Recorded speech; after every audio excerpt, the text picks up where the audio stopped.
राजमहल में हलचल थी। पश्चिमी मिस्र से एक रहस्यमयी संदेश आया था। रेत के नीचे कुछ दफन है जो राज्य को बदल सकता है।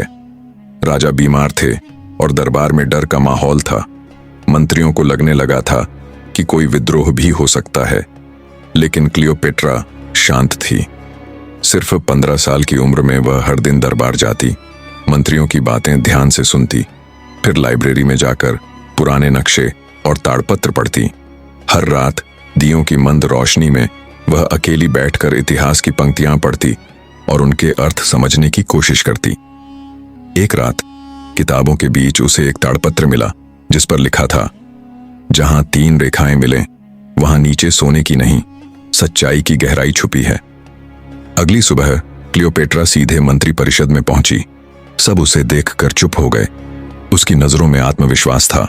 उसने कहा, अगर यह संकेत सच है तो हमें तलवार से नहीं, बुद्धि से जवाब देना होगा। मंत्रियों के चेहरे पर हैरानी थी, लेकिन कोई विरोध नहीं कर सका। उसी दिन उसने एक विशेष खोजी दल तैयार किया, कुछ सैनिक, कुछ विद्वान और खुद क्लियोपेट्रा। वे पश्चिम की ओर रेगिस्तान के बीचों बीच निकल पड़े। कई दिनों तक तपती रेत में चलने के बाद उन्हें 3 रेखाओं जैसा एक चिन्ह मिला और पास ही एक खंडहर, शायद कोई प्राचीन मंदिर। मंदिर की दीवारों पर कुछ उकेरा गया था जिसे देखकर सभी चौंक गए। वहां एक औरत की आकृति बनी थी जो हूबहू क्लियोपेट्रा जैसी दिखती थी। सभी स्तब्ध थे।